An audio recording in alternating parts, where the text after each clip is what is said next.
குட்டீஸ், இன்னைக்கு நம்ம சேனலில் 5th ஸ்டாண்டர்ட் தமிழ் வகுப்புக்கூட ஆன்சர்ஸ் தான் பார்க்க போகிறோம். இன்றைக்கி பார்க்கக்கூடிய லெசன் அறநெறி சாரம். பார்க்கலாமா? பாருங்கள், எழுத்துக்களை முறைப்படுத்தி சொற்களை எழுதுவேன். இங்கே மாறி மாறி இருக்குது. இப்போ தா லை தலை, உ இன் மை உண்மை, ஆ இட் ரா இல் ஆற்றல், ஆ ஆ ரா நே ரி இட் சா ரா இம் அறநெறி சாரம். அப்புறம் மு நை இப் பா டி யா இர் முனைப்பாடியார். சரிங்களாப்பா? அடுத்து பாருங்கள், உரியதை எழுதுவேன். வரிக்குதிரைகள் மந்தையாக வாழக்கூடியவை. இவை தாவரங்களை மட்டும் உண்ணும். இதன் உடலில் கருப்பு வெள்ளை வரிகள் இருக்கும். இவை நின்று கொண்டே ஓய்வெடுக்கும். இவை வேகமாக ஓடும். சரிங்களா? அடுத்து பாருங்கள், உரியவற்றுடன் இணைப்பேன். பாருங்கள், என்ன மாதிரி குணம் இருக்குன்னு பாருங்கள். நீ யாரையும் குறை கூறாமல் தவறு இல்லாமலும் பேசினாய் மாறா, நன்றி கனியா. அந்த மாதிரி சொன்னாங்களா, நம்ம என்ன எழுதுனா குற்றம் ஏற்படாமல் பேச வேண்டும். சரிங்களாப்பா? அடுத்து பாருங்கள், வெறும் காலுடன் ஓடி ஓட்டப் போட்டியில் வெற்றி பெற்றுள்ளாயே, காலில் அடிபடும் என்பதை விட வெற்றி பெறுவது என் நோக்கமாக இருந்தது அப்படின்னு சொல்லி இவங்க சொல்கிறாங்க. சரிங்களா? அதை குறிக்கக்கூடிய சொல் வந்து துன்பம் ஏற்படும் போது மனம் தளராமல் இருத்தல் வேண்டும். அடுத்து பாருங்கள், ஒரு பையை என்னிடம் கூடி இவங்க கேட்குறாங்க. அதுக்கடுத்து இவங்க என்ன சொல்கிறாங்க, நேற்று உன்னை திட்டினேன் என்றும் பாராமல் உதவி செய்கிறாயே அப்படின்னு சொல்லி இவங்க சொல்கிறாங்க. அதுக்கு என்ன, எல்லாரிடமும் அன்பு காட்ட வேண்டும். இப்போ இப்போ கொடுத்துருக்கிற மாதிரி தான் நம்மளும் எல்லாருக்கிட்டையும் அன்பு காட்டணும். அதே மாதிரி துன்பம் ஏற்படும் போது நம்ம மனம் தளரக்கூடாது. குற்றம் ஏற்படாமல் நம்ம வாயிலிருந்து வரக்கூடிய வார்த்தையை வந்து பேச வேண்டும். இதெல்லாம் நல்ல குணங்கள். சரிங்களா? நம்மளும் அந்த மாதிரி நடந்துக்கணும். அடுத்து பாருங்கள், படித்து மகிழ்வேன் விடையளிப்பேன். இந்த பத்தியை படித்துக்கோங்க. கீழே என்ன கொஸ்டின் கேட்டிருக்காங்கன்னு பாருங்கள். இமையனுக்கு பிடித்தது எது? ரொட்டி. அதே மாதிரி இமையன் விளையாட்டியது மட்டை பந்து. அடுத்து, இமையன் கை கால்களை கழுவி சுத்தம் செய்து கொண்டது ஏன் அப்படின்னா, விளையாடும் போது அழுக்கு எடுந்திருக்கும் என்பதால் தான் சுத்தம் செய்து கொண்டான். அடுத்து பார்த்திங்கன்னா, தெரியாத இடத்தில் கிடைக்கும் உணவுகளை சாப்பிடலாமா? உனது கருத்தை எழுதுக. என்ன எழுதியிருக்கோம்? தெரியாத இடத்தில் உணவுகளை சாப்பிடக்கூடாது, ஏனெனில் அத்தகைய உணவுகள் ஆரோக்கியமற்றதாக இருக்கும். சரிங்களாப்பா? அடுத்த கொஸ்டின் ஆன்சர் பாருங்கள். பாடலில் இடம்பெற்றுள்ள உடல் உறுப்பு சொல்லை எடுத்து எழுதுக. என்னென்னா, வாய், மனம், தலை. அடுத்து, உயர்ந்த பண்புகள் என செய்யுளில் குறிப்பிட்டுள்ளவற்றை எடுத்து எழுதுக. உயர்ந்த பண்புகள்லாம் எது? குற்றம் ஏற்படாமல் பேசுதல். அடுத்து, துன்பங்கள் உண்டான போதும் மனம் தளராமல் இருத்தல்.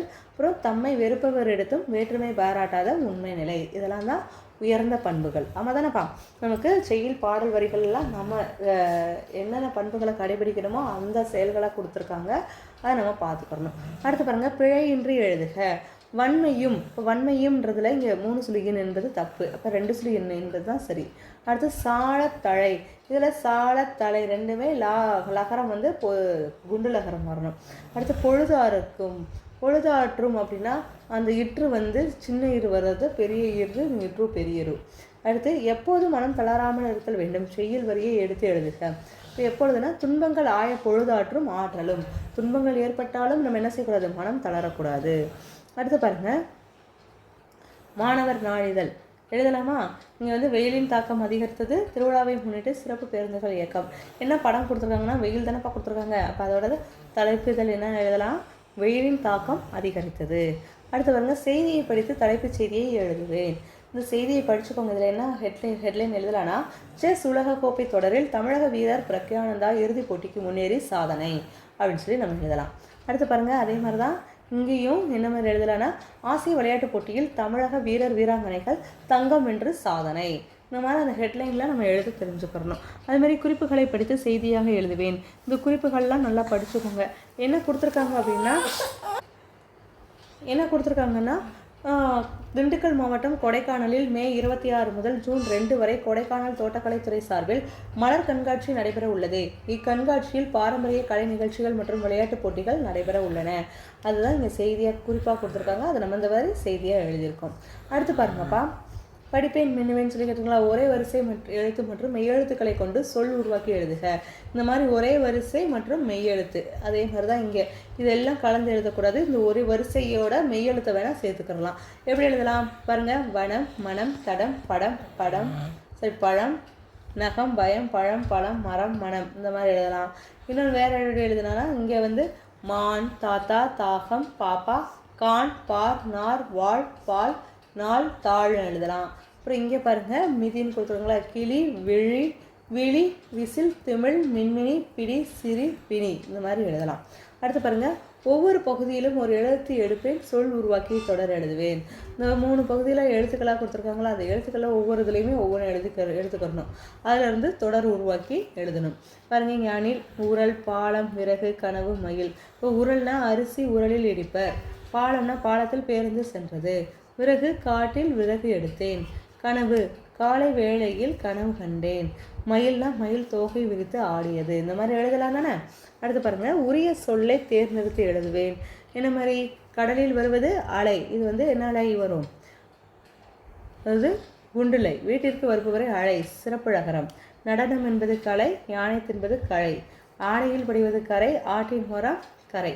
அடுத்து பாருங்கள், ஆதவன் உதிப்பது காலை, உழவுக்கு பயன்படும் காலை. அப்புறம் குரில் நெடில், உணவு வகை அடை, நாம் அணிவது ஆடை, ஆ ஆ. அது மாதிரி மிகிரன் வரைந்தான் படம், தினமும் படிப்பது பாடம். அப்புறம் மழைக்கு பிடிப்பது குடை, பூக்கள் இருப்பது கூடை. அப்புறம் உயரமாக இருப்பது மலை, சூரியன் மறைவது மாலை. அடுத்து பொருட்கள் வாங்குவது கடை, ஓடி பறந்தது காடை. அந்த குரில் நெறில் வேறுபாடு அறிந்து நம்ம எழுத தெரிஞ்சுக்கணும். சரிங்களாப்பா. அடுத்து பாருங்கள், இதில் இருக்கக்கூடிய மாத தேர்வுகளை பார்க்கலாமா. சரியான விடையை தேர்ந்தெடுத்து எழுதுக. பாருங்கள், பொறி தின்ற எலி பொறியில் மாட்டியது. இந்த பொறினா வளையல், அந்த எலிக்காக பொறி வச்சு பிடிப்பாங்கன்னு சொல்லுவாங்களே அந்த இந்த பொறி நம்ம சாப்பிடக்கூடிய பொறி. அடுத்து, பலம் பெறுவதற்கு நிறைய பழம் சாப்பிட வேண்டும். பலம்னா வலிமை, வலிமைக்கு குண்டுல. காலை நேரத்தில் காளை மாடு தோட்டத்தில் மேய்ந்தது. காளைனா அந்த மார்னிங் டைம், காளை மாடு, மாடோட வகை காளை மாடு. அடுத்து, வாழை மரத்தின் அருகில் நின்ற நாய் வாழை ஆட்டியது. வாழை மரம்னா மரத்தோட ஒரு வகை. இந்த லை அப்படின்னா வாள், நாயோட வாழை, குதிரையோட வாழை, அந்த மாதிரி சொல்லுவாங்களே அந்த வாள். ஒளியுடன் மின்னல் மின்னியதும் பெரும் ஒளியுடன் இடி இடித்தது. இந்த ஒளி அப்படின்னா லைட்டு, இந்த ஒளி அப்படின்னா சவுண்டு. அடுத்து பாருங்க, யார் யாரிடம் கூறியது. பாருங்க, அரசே, அரண்மனை வாயிலில் ஒரு பெண் நிற்கிறாள். யார் கூறியதுன்னா வாயிற்காப்போன் அரசரிடம் கூறியது. அடுத்து, இழப்பின் அருமை தெரியாத மன்னனே, இது யார் சொன்னதுன்னா கண்ணகி மன்னனிடம் கூறியது. அடுத்து, யார் எங்கே கோவலனிடமிருந்து பெற்ற சிலம்பை கொண்டு வா, இது மன்னன் பணியாட்களிடம் கூறியது. அடுத்து பாருங்க, இளங்கோடி போன்ற பெண்ணே நீ யார் அப்படின்னு கேட்டது யாருன்னா பாண்டிய மன்னன் கண்ணகியை பார்த்து கேட்டது. அடுத்து, சரி அந்த பெண்ணை உள்ளே அனுப்பு, யார் சொன்னதுன்னா மன்னன் வாயிற்காப்போனிடம் கூறியது. அடுத்து பாருங்க, மெய் அப்படின்னா உண்மை, காய் விடுத்து அப்படின்னா வெறுப்பவர் எடுத்து, சால அப்படின்னா மிகவும், சாற்றுங்கால் அப்படின்னா கூறும்போதும், தலை அப்படின்னா முதன்மை. சரிங்களாப்பா. அடுத்து மாத தேர்வு பார்க்கலாமா. பாருங்கள், சொற்களை தொடரில் அமைத்து எழுதுக. இங்கே நீதின்னு சொல்லி கொடுத்துருக்காங்களா, நீதியை வச்சு சொற்றொடர் அமைக்கலாமா. பாருங்கப்பா, நீதி தவறாமல் மன்னன் ஆட்சி செய்ய வேண்டும். அப்புறம் உண்மை, நாம் எப்போதும் உண்மையை பேச வேண்டும். அப்புறம் பணப்பை, பணப்பையை உரியவரிடம் ஒப்படைக்க வேண்டும். அடுத்து பாருங்கள், வெகுமதி, நாம் நேர்மையாக இருந்தால் வெகுமதி கிடைக்கும். அடுத்து வானவில், வானில் வானவில் தோன்றும். இந்த மாதிரி நம்ம எழுதலாம். அடுத்து பாருங்கள், பொருத்தமான சொல்லால் நிரப்புக. பாருங்கள், கவி நீண்ட தூரம் ஓடினான். அப்போ இந்த இடத்துல என்ன வரணும்னா எனவேன்னு போட்டால் கரெக்டாக இருக்கும். எனவே அவனுக்கு கால் வலித்தது. அடுத்து பாருங்கள், காற்று வேகமாக வீசியது. எனினும் போட்டால் கரெக்டாக இருக்கும். எனினும் மின்சாரம் துண்டிக்கப்படவில்லை. அடுத்து பாருங்கள், நான் நன்றாக ஓவியம் வரைவேன். அப்படியானால் இந்த போட்டியில் நான் பங்கு பெறலாமா. அடுத்து பாருங்கப்பா, என் பாட்டி உரிய நேரத்திற்கு அழைத்து வந்தார். அப்படி இல்லாவிட்டால் நீச்சல் போட்டியில் கலந்து கொண்டிருக்க முடியாது. அப்போ அப்படி இல்லாவிட்டால். அடுத்து, திருவிழாவில் சிறுவர்கள் பட்டாசுகளை அதிகம் வெடித்தனர். அதனால் காற்று மாசு அடைந்தது. அடுத்து பாருங்கப்பா, சொற்களை முறைப்படுத்தி தொடர் எழுதுக. இங்கே மாறி மாறி கொடுத்துருப்பாங்க, சொற்களை முறைப்படுத்தி எழுதணும். பாருங்கள், கண்ணகியின் கார் சிலம்பு மாணிக்க பரல்கள் உடையது. அடுத்து, மூதாட்டி பணப்பையை அரசரிடம் ஒப்படைத்தார். அடுத்து, அறநெறிச்சாரம் நூலை எழுதியவர் முனைப்பாடியார். அடுத்து, சோழ மன்னர்கள் வாழ்ந்த ஊர் புகார் நகரம்.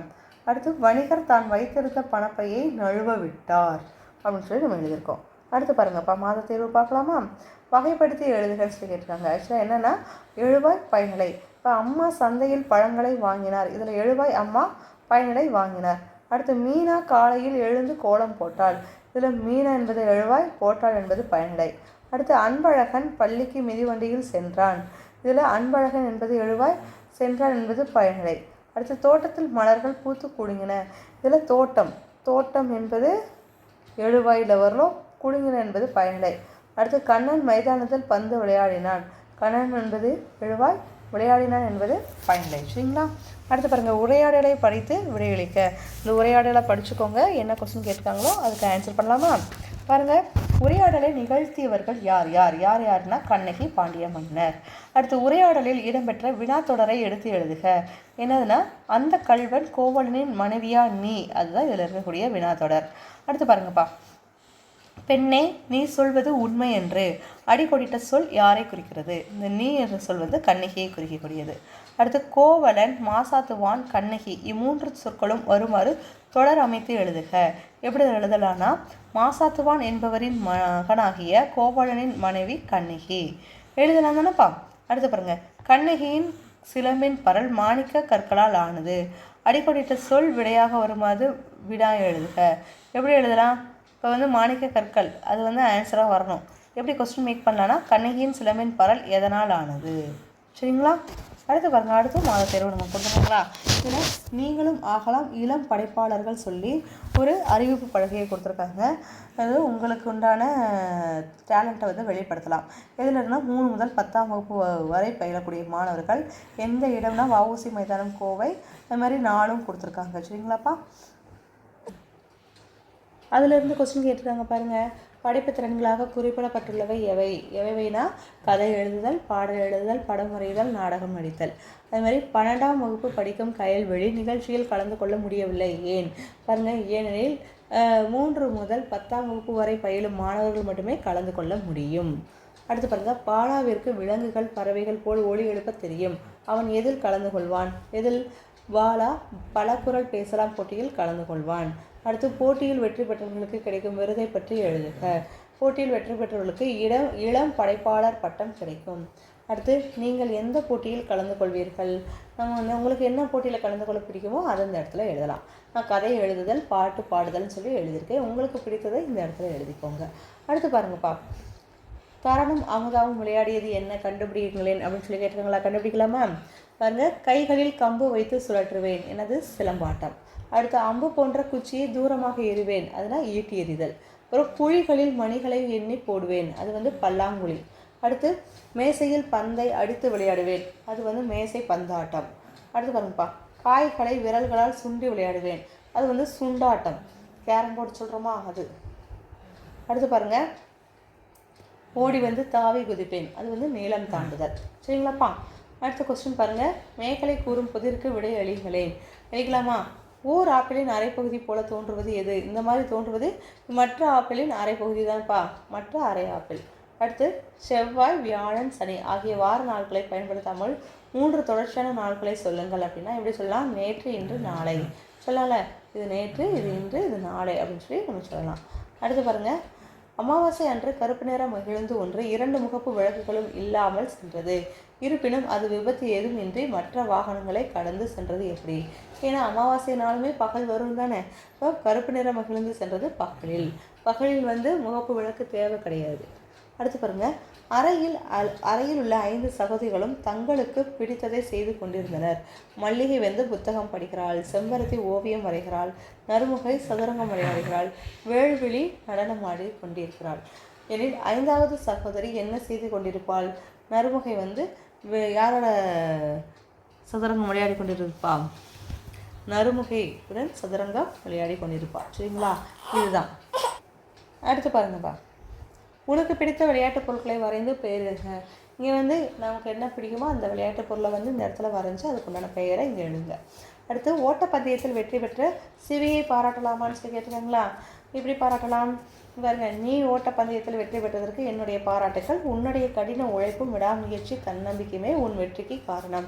உன்னை போலவே நீ மற்ற மாணவர்களையும் உருவாக்கு. நீ மென்மேலும் வெற்றி பெற என்னுடைய வாழ்த்துக்கள் அப்படின்னு சொல்லி நம்ம எழுதியிருக்கோம். சரிங்களா குட்டீஸ்?